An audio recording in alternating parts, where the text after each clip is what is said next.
உரிமைகள். சமத்துவ உரிமைகள். பிரிவு 14 சட்டத்தின் முன் அனைவரும் சமம். பிரிவு 15 மதம், இனம், சாதி, பாலினம் மற்றும் பிறப்பிடம் இவற்றின் அடிப்படையில் பாகுபடுத்துவதை தடை செய்தல். பிரிவு 16 பொது வேலைவாய்ப்புகளில் சம வாய்ப்பளித்தல்.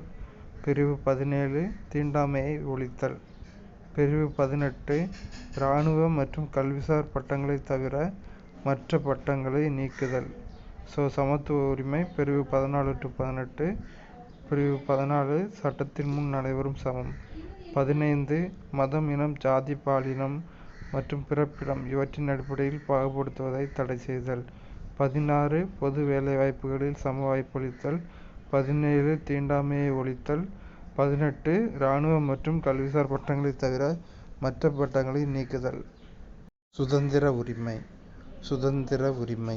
பிரிவு 19 பேச்சுரிமை, கருத்து தெரிவிக்கும் உரிமை, அமைதியான முறையில் கூட்டம் கூடுவதற்கு உரிமை, சங்கங்கள், அமைப்புகள் தொடங்க உரிமை, இந்திய நாட்டிற்குள் விரும்பிய இடத்தில் வசிக்கும் மற்றும் தொழில் செய்யும் உரிமை. பிரிவு 20 குற்றஞ்சாட்டப்பட்ட நபர்களுக்கான உரிமை மற்றும் தண்டனைகளிலிருந்து பாதுகாப்பு பெறும் உரிமை. பிரிவு 21 வாழ்க்கை மற்றும் தனிப்பட்ட சுதந்திரத்திற்கு பாதுகாப்பு பெறும் உரிமை.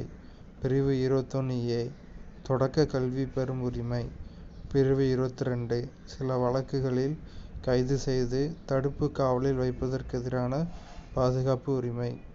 சுதந்திர உரிமைகள். பிரிவு 19 to 22.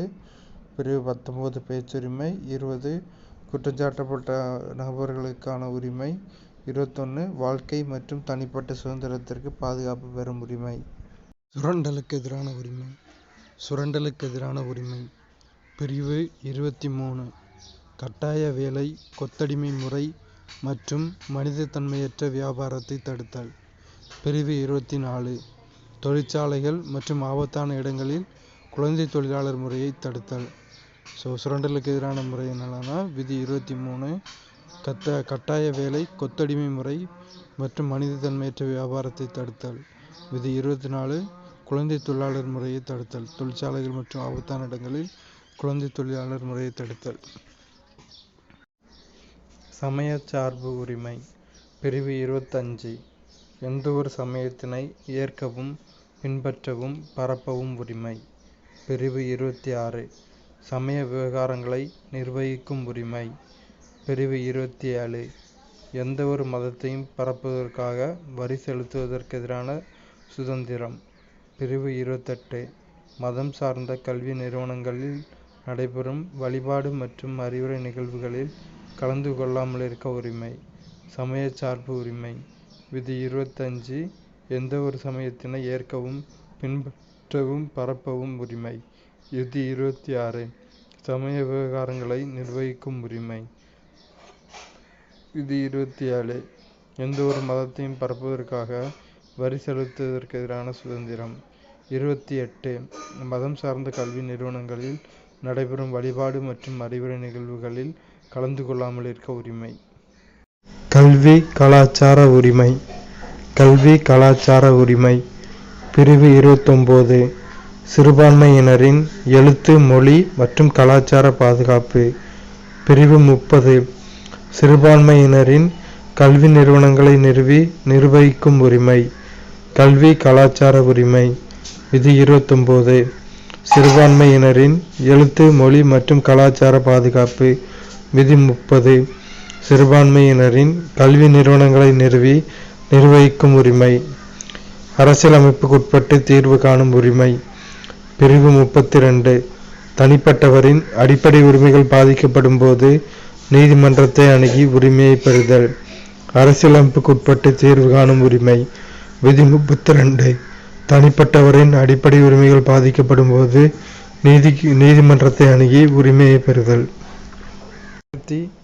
1978 ஆண்டு 44வது அரசியலமைப்பு சட்ட திருத்தப்படி அடிப்படை உரிமைகள் பட்டியலிலிருந்து சொத்துரிமை பிரிவு 31 நீக்கப்பட்டது. இது இந்திய அரசியலமைப்பு சட்டம் பகுதி 12 பிரிவு 300A வின் கீழ் ஒரு சட்ட உரிமையாக வைக்கப்பட்டுள்ளது. சொத்துரிமை வந்து அடிப்படை உரிமையிலிருந்து தூக்கிட்டு சட்ட உரிமையாக மாற்றி வைக்கிறாங்க. 1928ஆம் ஆண்டு 44th அமெண்ட்மெண்ட் பிரிவு 31 நீக்கப்பட்டு 300A கீழ் ஒரு சட்ட உரிமையாக வைக்கப்பட்டுள்ளது. 2002ஆம்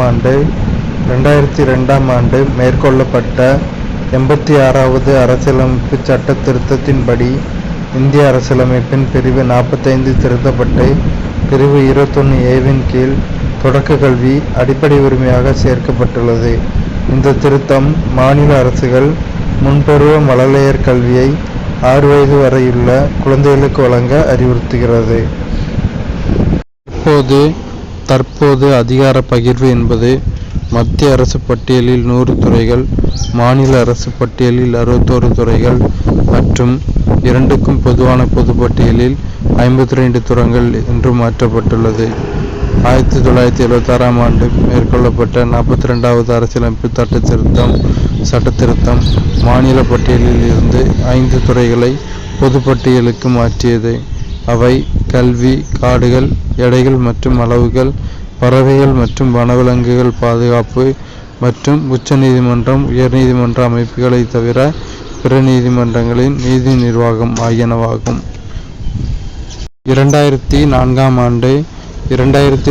ஆண்டு இந்திய அரசு செம்மொழிகள் எனும் புதிய வகைப்பாட்டினை ஏற்படுத்த தீர்மானித்தது. அதன்படி 6 மொழிகள் செம்மொழி தகுதியை பெற்றுள்ளன. அவை தமிழ் 2004ஆம் ஆண்டு, சமஸ்கிருதம் 2005ஆம் ஆண்டு, தெலுங்கு 2008ஆம் ஆண்டு, கன்னடம் 2008ஆம் ஆண்டு, மலையாளம் 2013ஆம் ஆண்டு மற்றும் ஒடியா 2014ஆம் ஆண்டு. 2004ஆம் ஆண்டு இந்திய அரசு செம்மொழிகள் எனும் புதிய வகைப்பாட்டினை ஏற்படுத்த தீர்மானித்தது. அதன்படி 6 மொழிகள் செம்மொழி தகுதியை பெற்றுள்ளன.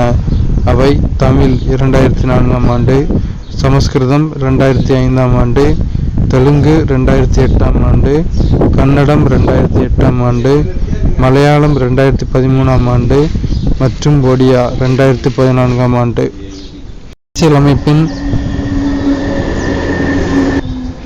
அரசியலமைப்பின் 42வது சட்ட திருத்தம் குறு அரசியலமைப்பு என அறியப்படுகிறது. அரசியலமைப்பின் 42வது சட்ட திருத்தம் குறு அரசியலமைப்பு என அறியப்படுகிறது.